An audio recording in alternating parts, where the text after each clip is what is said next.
Entre tantos anónimos residentes que durante los días de agosto de 1806 lucharon con valor por la reconquista de Buenos Aires, arrebatada a manos inglesas, se distingue la historia de Manuela la Tucumanesa.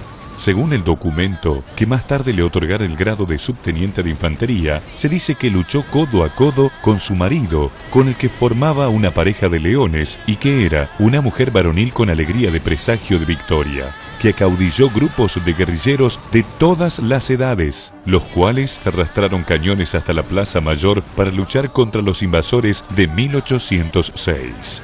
Pero, ¿cuál fue su verdadera historia?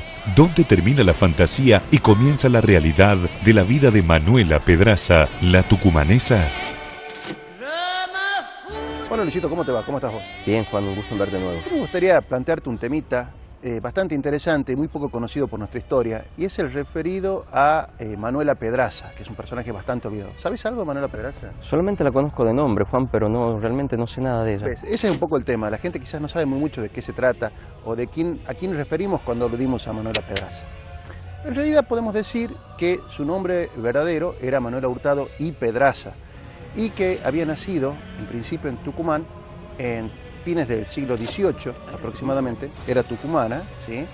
Y podemos decir que nació, según la mayoría de los historiadores, como hija de Alejandro Hurtado y de Juana Petrona Hurtado, que en principio habrían sido primos y habrían recibido la dispensa especial por parte del obispo de Salta para poder contraer nupcias. El tema es que, como te decía, nació en la segunda mitad del siglo XVIII, pero ella recién se va a hacer conocida y habrá pasado a nuestra historia por sus acciones en Buenos Aires a partir de 1806. Juan, ¿y cómo llega a Buenos Aires ella? Bueno, no sabemos muy bien cuándo llega, lo que sí sabemos es que ya para 1806 se la encuentra registrada en Buenos Aires, a los cuarteles eran los barrios de aquel entonces en Buenos Aires, y fíjate vos que vivía sobre la calle Reconquista, casi cerca de la esquina Corrientes. Prácticamente era vecina de Ana Perichoni Vandewil, la famosa amante de Santiago de Liniers, y también era vecina de Manuel Felipe Molina, que fue el diputado por Tucumán a la Junta Grande, que era su comprovinciano, o sea que vivían en la misma zona, en el mismo barrio. Ahora, Juan, me estabas comentando que 1806, pero estamos hablando cerca de la primera invasión inglesa. Claro, exactamente. Esos fueron los acontecimientos que la catapultaron a la historia. Bueno, y aquí es donde se genera y se empieza a tejer un poco el mito y la leyenda de Manuela Pedraza, porque en realidad es poco lo que se sabe de ella, algunas cosas que han llegado a nosotros por constancias documentales y muchas que se ha tejido en ella, alrededor de ella, por la leyenda y por la elaboración de algunos historiadores, pero sin un fundamento documental apropiado. Juan, aprovecho y te pregunto qué es lo que dicen realmente los documentos y de paso me aclaras qué es parte mito y qué es verdad de Manuela Pedraza. Bien, en agosto de 1806, prácticamente entre el 10 y el 12, fueron las jornadas más álgidas de la reconquista de Buenos Aires. Vos te acordarás que don Santiago de Liniers, con sus milicias y sus voluntarios, que había venido desde Colonia, que había cruzado el Río de la Plata, llega a Buenos Aires y desde la Plaza Mayor, que es la actual Plaza de Mayo de la ciudad de Buenos Aires, arrincona a los ingleses contra el fuerte de la ciudad de Buenos Aires, donde ellos se terminan parapetando para defenderse del embate final, del ataque de Liniers y los suyos. Sí, recuerdo eso, Bueno, Juan. en esa jornada más álgidas del ataque fue cuando se empezó a tejer el mito de Manuela Pedraza. ¿Por qué, Juan? ¿Qué dice la leyenda de Manuela Pedraza? Bueno, que ella era esposa de un oficial de patricios, que su marido y ella combatieron, digamos, en forma muy valerosa contra el invasor inglés en las afueras del fuerte, en la Plaza de Mayo, y que en un momento determinado desafiaban completamente la metralla que caía sobre ellos y que combatían como una pareja de leones. En un momento determinado, una de estas balas hirió a su marido, que cayó dejando su fusil. Ella tomó el fusil del marido y con ese fusil mató al inglés que había disparado contra su marido, y no contenta con eso, lo persiguió y a bayonetazos terminó con otro inglés también. Y que después, llorando la caída de su marido en toda esta refriega, o sea, al día siguiente, cuando ya se habían rendido los ingleses, y cuando Liniers estaba pasando revista a las tropas para, digamos, encontrarse con los ingleses y recibir la rendición de ellos, ella se le presenta a Liniers su fusil como una especie de tributo al reconquistador. ¿Y hay algo documental, Juan, que realmente verifique esta historia? Bueno, fíjate que además de eso, Santiago de Liniers, conmovido por esta actitud y esta conducta que tenía Manuela, decide ascenderla al rango de alférez de patricios y darle un sueldo correspondiente. Eso es un poco lo que se ha tejido en la leyenda. Ahora, ¿qué hay de cierto en todo esto? Veremos que algunas cosas sí y otras cosas no. Por ejemplo, en primer lugar, sabemos que Manuela Pedraza, ya para 1806, estaba casada, según lo que expresó en uno de los censos, en uno de los reglamentos que se le hicieron, con un cabo de asambleas llamado José Miranda, que era asturiano. Por lo tanto, el marido de, entiendo desde la base, que el marido de Manuela Pedraza, digamos, no era patricio, sino que era un cabo de milicia. Además, los patricios se crearon después de la reconquista de Buenos Aires, en septiembre de 1806, y no en agosto, que fue cuando tuvo lugar este episodio. Por lo tanto, no fue así. Y vamos a ver también, con los dichos y con los documentos que han llegado a nosotros, que no todo esto es cierto. Tenemos también en cuenta lo siguiente. Manuela, tampoco sabemos que se llamara Manuela Pedraza, de dónde salió el Pedraza, porque como te dije también, sus apellidos eran Hurtado. Exacto. Bueno, pero vamos a los documentos. El primero que empieza dando un registro documental del accionar de Manuela Pedraza es Liniers en el parte de batalla, que se conserva hoy en el Cabildo de la Ciudad de Buenos Aires. ¿Qué dice Liniers?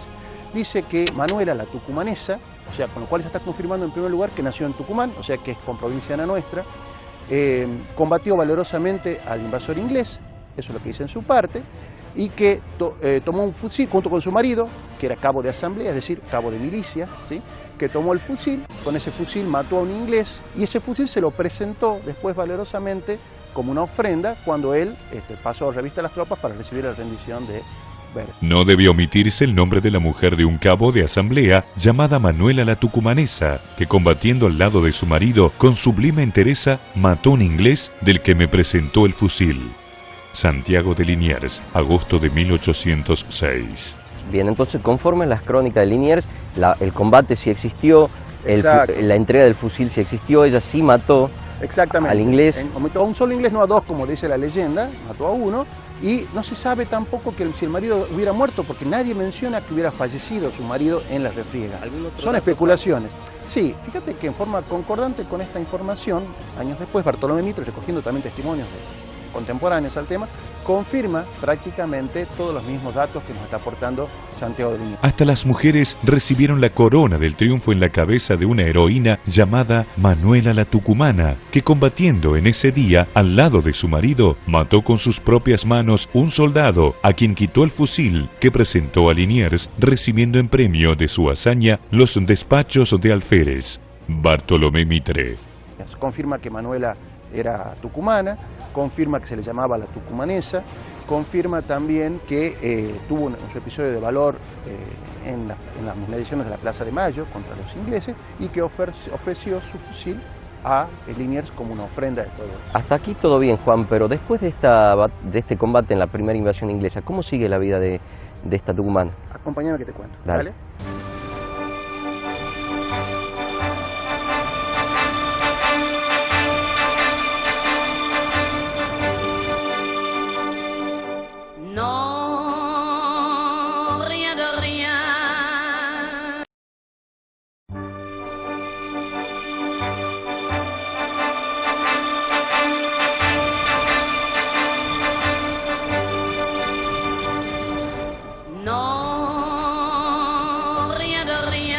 Bueno, hasta aquí veníamos hablando de Manuela Pedraza, conocida como la tucumanesa, y habíamos charlado un poco acerca de la vida de ella. ¿Qué te acordás de lo que conversamos recién? Sí, bueno, que era básicamente que era tucumana y que aproximadamente por el 1806 ella había combatido al lado de Liniers en las invasiones inglesas. Exacto, y a raíz de eso había tenido un acto de heroísmo, que había sido con un fusil matar a un soldado inglés, y con ese mismo fusil después se lo ofrenda a Santiago de Liniers como un tributo al reconquistador de la ciudad. Es correcto, eso habíamos charlado. Exacto. La pregunta era la siguiente: a partir de ese momento, ¿cómo sigue la vida pública o militar de Manuela Pedraza? Al poco tiempo después de la reconquista, Santiago de Liniers, preocupado porque se le diera algún tipo de reconocimiento a Manuela, le escribe a Manuel Godoy, que era el ministro de confianza del rey Carlos IV al gobierno de España, comentándole qué es lo que había pasado, transmitiéndole este acto de heroísmo de Manuela, la tucumanesa, llama él, Entre las acciones más destacadas y extraordinarias, incluye el nombre de Manuela la Tucumanesa, quien combatió al lado de su marido un cabo de asamblea en los encuentros que se producen en la Plaza Mayor para recuperar el fuerte o fortaleza. Santiago de Liniers, carta al ministro Manuel Godoy, 16 de agosto de 1806. Y nos confirma a nosotros algo que había tejido un poco la leyenda, de que este enfrentamiento, este acto de heroísmo de Manuela había tenido lugar justo en la Plaza Mayor, es decir, en la actual Plaza de Mayo de Buenos Aires, enfrente al fuerte, donde ahí aparentemente habría matado a este inglés, casualmente, que era uno y no dos, como también te había tejido la leyenda.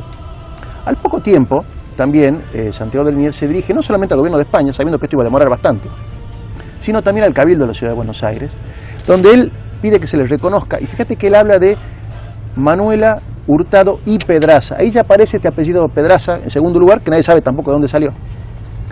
Y escribe Hurtado con una falta ortográfica, con U, digamos, sin la H. Y dice que había intervenido también en la jornada de la Reconquista de Buenos Aires en el carácter de soldado blandengue, y que había también ultimado a un inglés, y solicita que se le haga algún tipo de reconocimiento a Manuel. Y de aquí tenemos otros elementos más que nos dan los documentos. Soldado blandengue, ¿qué es eso? Bueno, en esa época era muy común atribuirles a las esposas el cargo, el rango o la característica propia del marido. Por ejemplo, a la esposa del virrey se le llamaba la virreina, a la esposa del gobernador se le llamaba la gobernadora.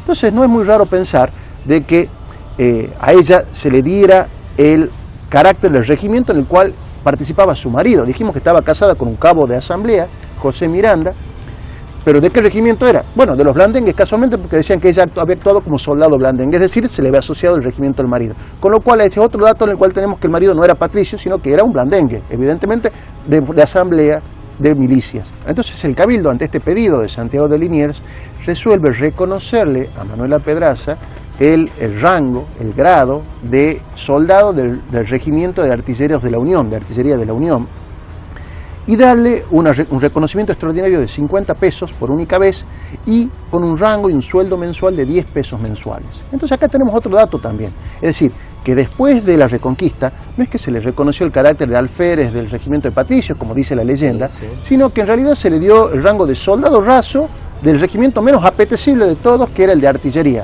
Nadie quería ser artillero, estaba en una tarea relegada a los estratos sociales más bajos, por poder decir así, y el sueldo tampoco era de oficial, sino un sueldo de soldado de 10 pesos mensuales, más una paga de 50 por único concepto.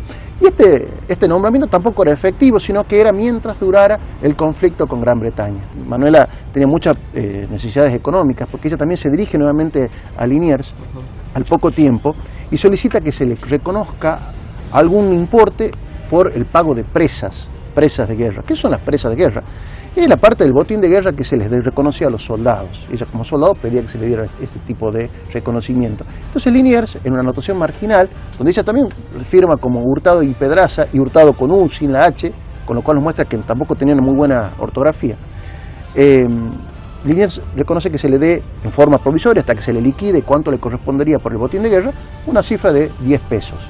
Entonces vemos que permanentemente Liniers está preocupándose por darle un reconocimiento y por su pasar económico, ¿sí? Eso es lo que resuelve el Cabildo, pero sí, con la carta que mandó Liniers a España... Es cierto, para el 27 de febrero de 1807, el rey de España, desde su Palacio Real de El Pardo, en Madrid, Carlos IV, resuelve, en virtud de los méritos de Manuela la Tucumanesa, reconocerle el grado de subteniente de infantería. El rey, por cuanto atendiendo al valor y distinguida acción de doña Manuela la Tucumanesa, combatiendo al lado de su marido en la Reconquista de Buenos Aires, he venido en concederle el grado y sueldo de subteniente de infantería. Por tanto, mando a los capitanes generales, gobernadores de las armas y demás cabos, mayores y menores, oficiales y soldados de mis ejércitos, la guarden y hagan guardar las honras, gracias, preeminencias y ascensiones, que por razón de dicho grado le tocan y deben ser guardadas, bien y cumplidamente. que así es mi voluntad, y que el ministro de mi real hacienda, a quien perteneciere, dé la orden conveniente para que se tomen razón de este despacho en la contaduría principal, y en ella se formará asiento con el expresado sueldo, del cual ha de gozar desde el día del cúmplase de ese despacho, sin contribuir cosa alguna al derecho de media nata, dado en el Pardo a 24 de febrero de 1807, firmado el rey José Caballero. Su Majestad concede grado y sueldo de subteniente de infantería a doña Manuela, la tucumanesa. Firmado yo, el rey, Carlos IV, Palacio El Pardo, Madrid 27 de febrero de 1807. Y de esa manera es que, claro, de esa manera es que ella, y tenemos otro documento, no es que ha sido designada por Liniers, sino que fue directamente por el rey de España. Hay una real orden de Carlos IV que se ha encontrado hace poco tiempo, dándole el rango de subteniente de infantería. Ahora, lo que no sabemos si alguna vez se llegó a efectivizar. Claro, esa es la duda que me surge. ¿Se hizo efectivo el nombramiento? Sí, se la reconoció como subteniente, ya supo que había sido designada subteniente, pero en ningún lugar, en el Archivo General de la Nación, no hay un legajo militar de Manuela. Tampoco se sabe si se le pagó alguna vez el sueldo o el ingreso de subteniente que le correspondía, ya que eso no se pudo encontrar en ningún momento. Y bueno, después de allí ya llegaremos a las jornadas de la defensa de Buenos Aires en 1807. Hasta acá todo lo que la historia y la leyenda sabía con respecto a Manuela en su actuación en la reconquista de Buenos Aires. Me interesa que me cuentes eso, porque quiero saber qué pasó luego de la primera invasión inglesa, si ella tuvo alguna incursión militar en la segunda invasión inglesa, o tuvo otra vida militar aparte de lo que ya me estás contando. Pues fíjate que hace poco tiempo se encontró en el Archivo General de la Nación una carta dirigida por un importante comerciante español que era Jaime Alsina y Vergés, que además era teniente coronel de un regimiento de comercio, es decir, de reserva, que había participado en las jornadas de la defensa de Buenos Aires, donde él le cuenta a un amigo suyo las peripecias de la segunda invasión inglesa, de las jornadas de defensa. Dice que toda la población en forma masiva, hombres, mujeres y niños, participaron para defender a la ciudad del ataque inglés, que fue mucho más poderoso que el primero. Vinieron prácticamente 12.000 hombres para tomar la ciudad. Y en esa carta él nos hace saber un dato que hasta ese momento no se conocía, que dice que hasta que participó también la oficiala Manuela, la tucumanesa, que en forma tan intrépida como en la primera invasión, en la segunda también participó defendiendo como todos los habitantes de la ciudad de Buenos Aires. Tal es así que hasta tuvo una herida en el muslo por haber participado en la defensa de Buenos Aires. Y también decía que no le sorprendería que por este nuevo acto de heroísmo Manuela fuera ascendida en esta oportunidad al rango de tenienta. Es decir, que tenemos un nuevo acto de heroísmo y que todo el mundo esperaba de que se la ascendiera, porque también no se había quedado atrás solamente con haber matado a un inglés en la primera invasión, sino que aquí lo había actuado también con tanto heroísmo como en la primera invasión. ¿Cómo continúa su vida luego de estas dos incursiones militares, Juan? Vale, vení que te cuento. Dale.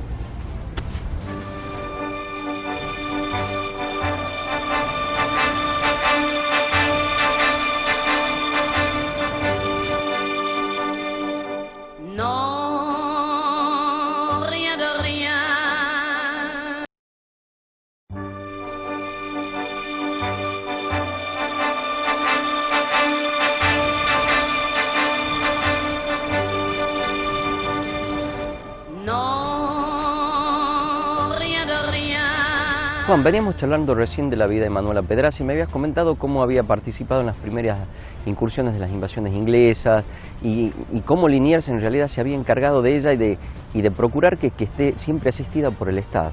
Exacto, tanto reconocimientos de nivel honorífico como cargos militares, y también por velar siempre por su pasar económico.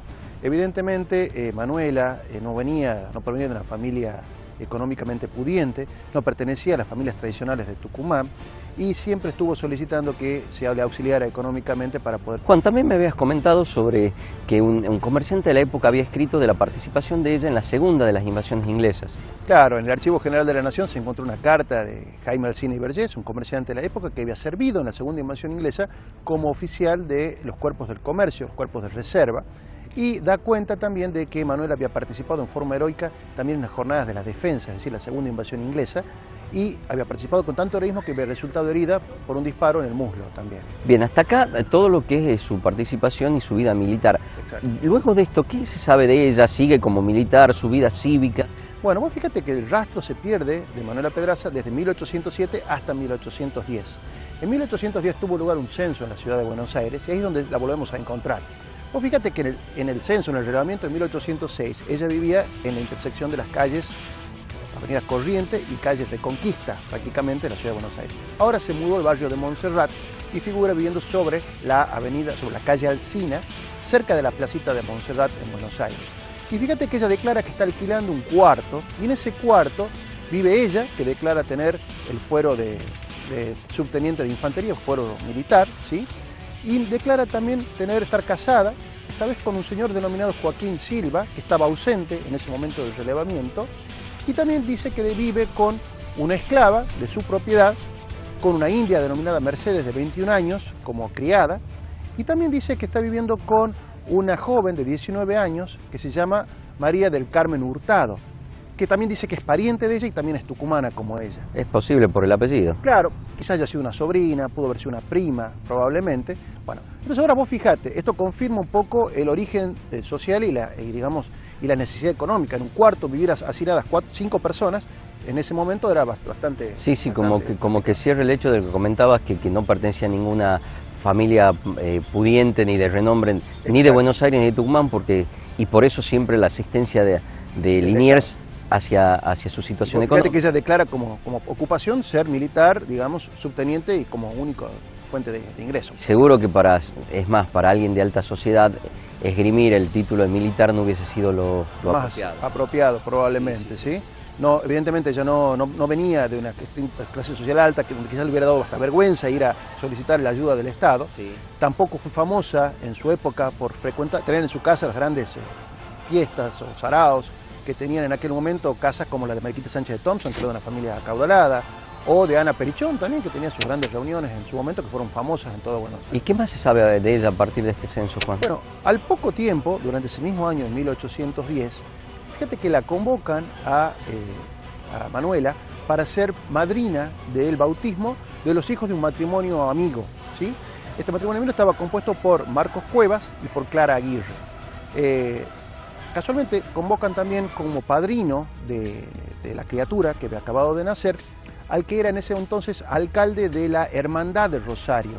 Se le llamaba así a la villa del Rosario. Sí. A los pueblos chiquitos se llamaba Hermandades y el alcalde lo decía como la especie de intendente del Rosario hoy en día, ¿sí? En ese momento Rosario era una aldea prácticamente, un rancherío de 80 viviendas a lo sumo, alrededor de la capilla de ese entonces, que hoy es la actual catedral de la ciudad de Rosario, ¿sí? Bueno, la cuestión es que pasó el bautismo y ahí fue que se conocieron Manuela Pedraza con Isidro Noguera. Y así fue también que nació el amor entre ambos compadres que se conocieron a partir de este bautismo. Las cosas no hubieran pasado a mayores, no hubiera trascendido, salvo el tema es que Isidro Noguera era casado y era el padre de 6 hijos. Y las cosas tampoco hubieran pasado a mayores si es que a Isidro Noguera no se le hubiera ocurrido llevarla a Manuela consigo hacia Rosario, con él. Además la investidura que él tenía como intendente de su Rosario. Claro, exactamente. Entonces lo que hizo fue llevarla a la casa de un amigo suyo en Rosario a los fines de poder frecuentar a Manuela con un poco de tranquilidad. Ahora vos imaginate, Rosario en aquella época, un poblado, una aldea, un caserío, pueblo chico, infierno grande, ¿sí? Al poco tiempo empezó a trascender de que don Isidro estaba frecuentando a Manuela, él siendo una persona casada y pública, con esta persona en la casa de un amigo. Le empezó a generar incomodidades a este amigo y tuvo que llevarla a Manuela de la casa de este amigo a la casa de otra persona conocida para poderla frecuentar con mayor comodidad y tranquilidad. ¿Qué pasó aquí? Todo hubiera estado, digamos, dentro de los cauces manejables, a no ser de que Isidro Noguera tenía una personalidad bastante complicada. En su momento había tenido un enfrentamiento muy duro y muy difícil con el cura del pueblo, que era Julián Navarro, y también con el comandante militar del pueblo, que además era representante de la primera junta ya en la misma ciudad, en la misma villa de Rosario. Una situación complicada desde el punto de vista político. Políticamente estaba enfrentado con ellos. Tal es así, fíjate el enfrentamiento que llegó a tener con el cura, con el párroco del lugar, que en algún momento determinado el cura lo había acusado de loco, de insano, y le había escrito al virrey Cisneros en su momento para que lo sometieran a un examen psiquiátrico a este Isidro Noguera. Entonces vos imagínate, ya las cosas estaban tensas, se enteraron estos dos enemigos políticos internos en el pueblo de esta situación complicada y aparentemente hay quienes dicen que le fueron a transmitir esta novedad a la esposa de don Isidro Noguera y ahí fue que se armó la grande. ¿Consecuencia de esto, Juan? Consecuencia de esto fue que hubo una situación bastante violenta en la misma casa de este amigo, un escándalo de proporciones como siderales, que canalizó a toda la villa de Rosario. El cura del pueblo y el comandante del pueblo le escribieron en la primera junta para transmitir estas escandalosas actitudes y comportamientos en aquella época, la moral de ese momento, acordate vos, para escribir la primera junta sobre lo que estaba pasando acá en el pueblo de Rosario. Y eso llevó también a que la primera junta tomara cartas urgentes en el asunto. El resultado de esto fue que se sometió a un largo proceso judicial a Isidro Noguera, y el resultado de todo fue también que se ordenó a la Manuela, la tenienta tucumana, a que volviera urgente de Rosario para que el pueblo se tranquilizara y regresara nuevamente a la capital, y don Isidro Noguera quedó privado, quedó sustituido del cargo de alcalde de la Hermandad de Rosario a raíz de estos escandalosos comportamientos que tuvo en la ciudad, ¿sí? De ahí perderemos ya el rastro de Manuela Pedraza hasta el 6 de enero de 1817. Prácticamente por 7 años no sabemos qué pasó de su vida, sí sabemos que estuvo en Buenos Aires. No sabemos nunca si volvió a Tucumán alguna vez. Ahora, con respecto a esto, el 6 de enero de 1817 es la fecha del fallecimiento de Manuela Pedraza en la ciudad de Buenos Aires, y el sacerdote que le administró los últimos sacramentos fue Juan Nepomuceno Solá. Juan Nepomuceno Solá, vos te acordarás. Sí, de la primera junta. Claro, sí. Fue el miembro de esa junta efímera que se formó el 24 de mayo de 1810, ¿sí? En la que presidía Cisneros y que duró poco menos de un día, bueno, un sacerdote español, que aparentemente ya le había tomado confianza para que lo acompañara en los últimos momentos. ¿Y por qué decimos? Porque 2 días antes, el 4 de enero de 1817, este mismo sacerdote casó a Manuela Pedraza, ya grave, in articulo mortis, con una persona que era Juan García, vecino también porteño de Buenos Aires. Pero para Juan, ¿ella no estaba casada en el censo de 1810 ya? Bueno, ahí está. Con esto surge una de las grandes dudas con respecto, y misterios que tenemos con respecto a la vida de Manuela Pedraza. Manuela Pedraza sabemos que se llamaba Manuela Hurtado. ¿Y el Pedraza de dónde salió? Nadie sabe. Y después, con respecto a su vida sentimental, afectiva, su situación, digamos, matrimonial, se le conocen en la historia por lo menos 3 maridos.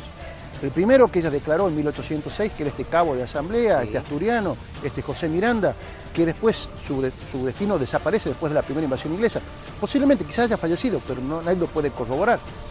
El segundo marido que ella declara tener en 1810, este Joaquín Silva, que estaba ausente al momento del relevamiento, quizás ya había terminado la relación con él y se habrá retirado, y por eso es que no estaba en el censo, y ella por vergüenza no quiso decir que ya estaba separada.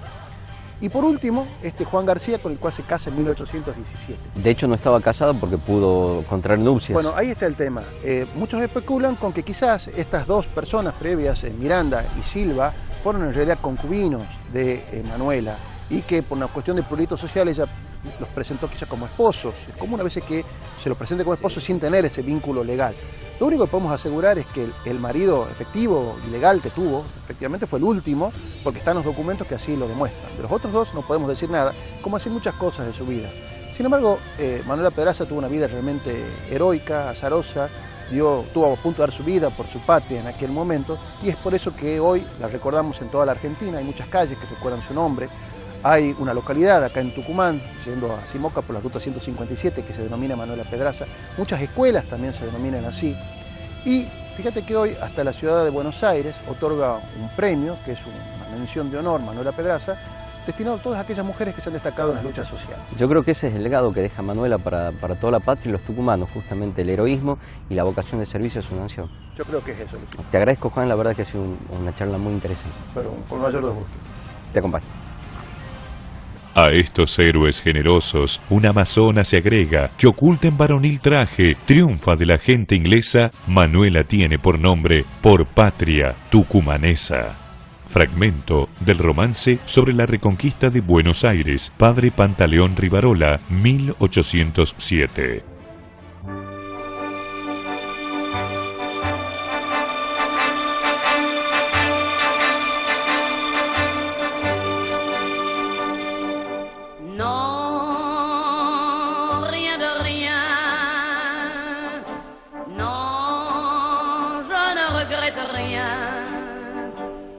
Ni le bien